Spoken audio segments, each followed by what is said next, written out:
हो, ते तर ठीक आहे. पण आपण इथं बोलायला आलोय ना, सो बसून बोलूया. हो.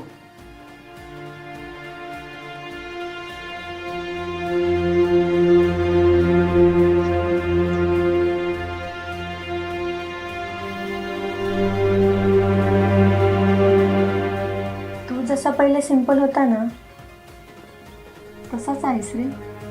हो. आणि तू आधी जितकी सुंदर होती, आता त्याच्यापेक्षा जास्त सुंदर दिसतीयस. थँक्स. पण आज तू जिथे आहे ना, तिथे तुला बघून मला खूप आनंद होतोय.